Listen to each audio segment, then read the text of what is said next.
This is the first lecture from Chapter 12, and this is the beginning of our new unit, Studying Energy.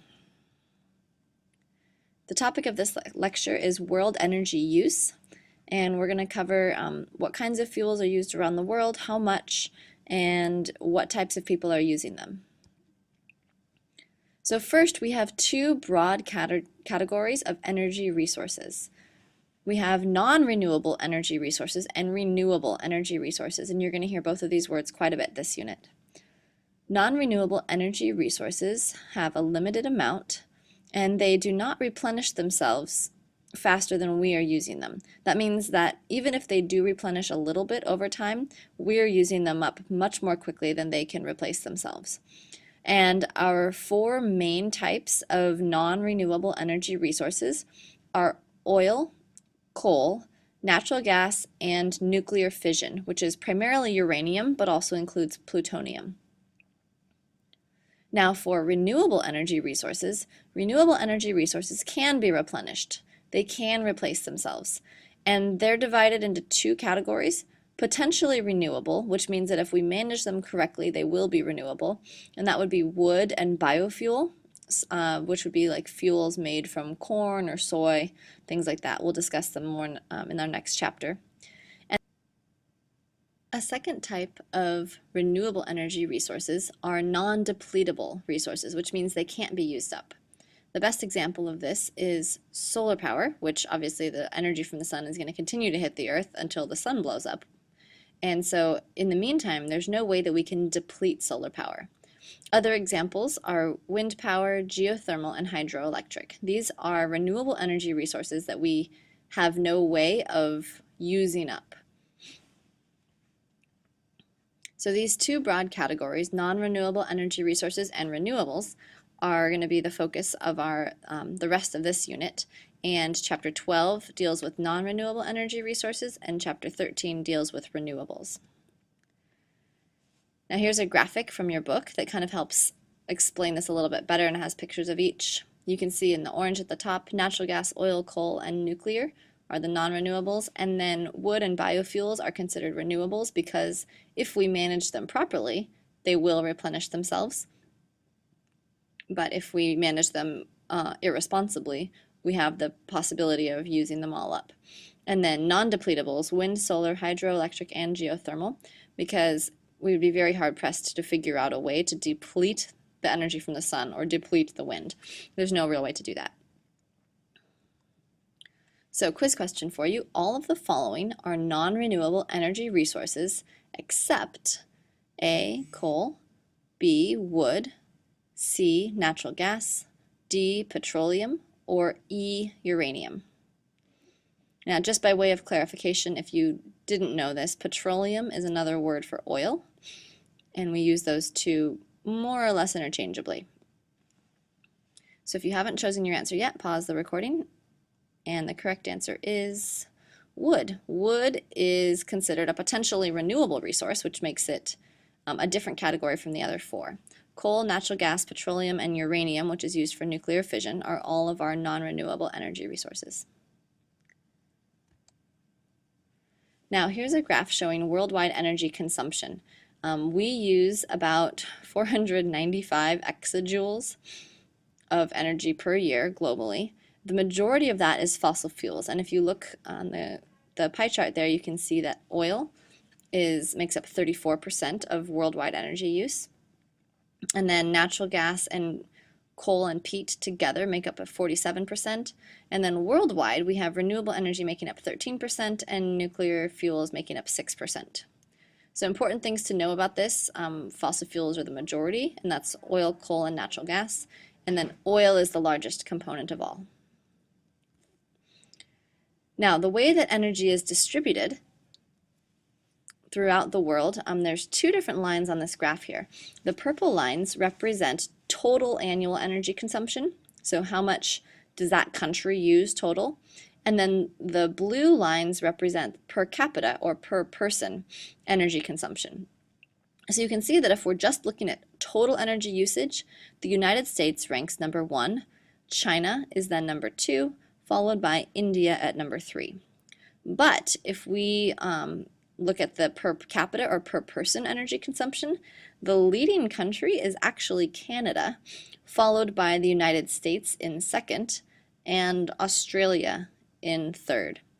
Now, the reason that Australia and Canada can have such high energy consumptions per person, but not rank anywhere near the top on the total energy consumption for the world, is because they use a lot per person, but they don't have a lot of people.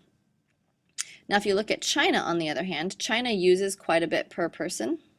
Sorry, they don't use very much per person. They use less than 20 gigajoules per person, but because they have the largest population in the world, when you multiply, 17 gigajoules per person times 1.3 billion people, they end up being the second highest consumer of energy in the world. The United States is the highest consumer of energy in the world, largest consumer of energy, because we use a lot per person, and we also have the third largest population. And then India, same situation. You can see they come nowhere close to the total energy consumption of China and the United States, but they have fallen third, again, because even though it's a small amount per person, they have a large population. Now, one of the important things to recognize on here, the reason China is so high and is going to continue to grow is because they are moving from a rural society to an industrial society. So what we're predicting to see with China over the next 50 years is that their energy consumption per person is going to go up, which means their total energy consumption is also going to go up. And that's going to put a huge demand for energy on the rest of the world, which could cause some problems. Now let's talk a little bit about the different types of energy that are used in different regions. So we have two main types of energy if you're looking at how it's used: commercial energy and subsistence energy. Now, commercial is energy that's being bought and sold. So usually this is coal, oil, and natural gas. It could also refer to wood and charcoal or animal waste in other parts of the world, like more rural parts of the world. People will buy and sell that. But basically, commercial energy is any energy resource that's being bought and sold. Subsistence energy is a little bit different. Subsistence energy, if you think about the word subsistence, just like we talked about subsistence farming, it's just energy to support yourself. So subsistence energy is energy that's gathered by individuals for immediate use. So individuals who gather wood, charcoal, or animal waste and then use it in their home rather than sell it. So that's the key difference there. Commercial is energy being sold. Subsistence is being used immediately, not sold. And just to make sure you've got the hang of this, which of the following is an example of subsistence energy resources? So let's go through these. I'll read them and then we'll talk about them afterwards. So A, a large corporation drills for oil and sells it to the United States. B, a child collects charcoal pieces after a forest fire and sells them in a local market. C, a woman gathers dried cow dung from a field and burns it to cook her family's dinner. Or D, a collection of villagers cut down trees in a nearby forest and haul them to a neighboring village to sell. So go ahead and pause the recording, choose your answer. And the correct answer is C, a woman gathers dried cow dung from a field and burns it to cook her family's dinner. Now, the key difference in all of these, if you're reading A, B, and D, is you're going to see that C has the word burns, like when you talk about what the woman did with the energy. She burned the energy. It means she consumed it. So she collected it and she consumed it. Whereas a large corporation sells the energy, the child sells the energy, and the villagers sell their energy. So the key difference here is that this woman is gathering the cow dung and using it in her own household. She's not selling it. And that's why her practice is considered subsistence, but all the rest of them would be a version of commercial energy. Although I know we normally wouldn't think of a kid selling charcoal at a market to be commercial, but because he's selling it, it still is. All right, energy in the United States. This graph goes all the way back to 1850, where you can see that total energy consumption was very low. And the majority of that at that time was wood. So we would cut down trees and burn the wood in our stoves or things like that to cook our food. Now, as we moved into 1875, coal production started to take off, and coal became the leading source of energy all the way up until about 1950, when oil production surpassed it. And then after we developed oil production, we began to develop our natural gas resources, where we can see now that natural gas and oil and coal are definitely the highest. Nuclear energy began to be widely used around 1960, and then our hydroelectricity has started to come up a little bit. But I think this is important to see that in the last 100 years, the way that we have used energy in our country has changed dramatically. Now, our oil consumption, if we compare this to the world graph, our consumption of fossil fuel resources, or fuel resources in total, fossil fuels make up 84% of our energy in the United States, which is a little bit more than the world as a whole. Our renewables only make up 7%, while nuclear fuels make up 9%.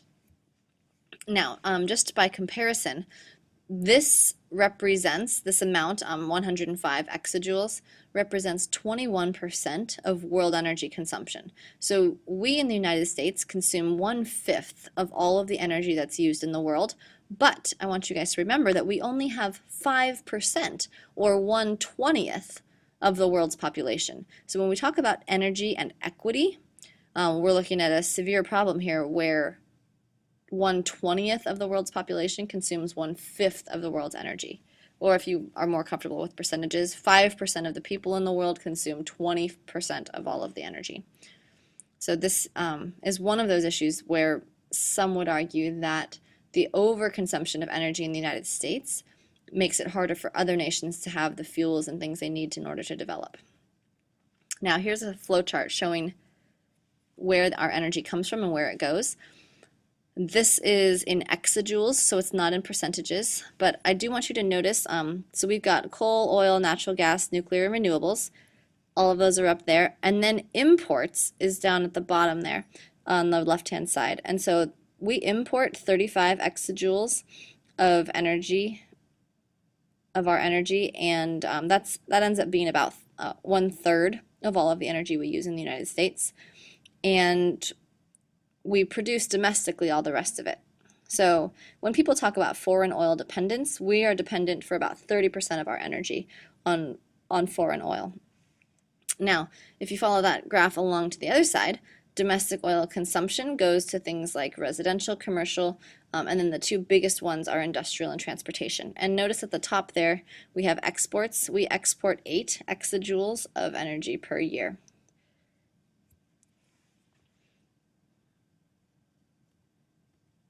All right, so final quiz question for you.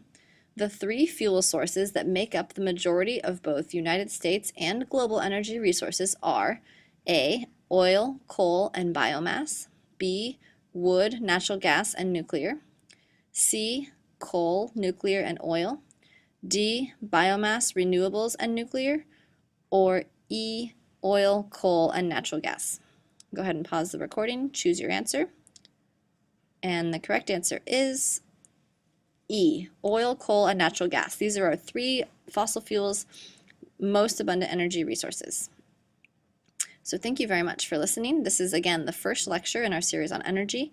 There are going to be several more from Chapter 12 and then a handful from Chapter 13 as well. Please make sure that you take notes on these lectures, as the notes will be collected in class. See you in class.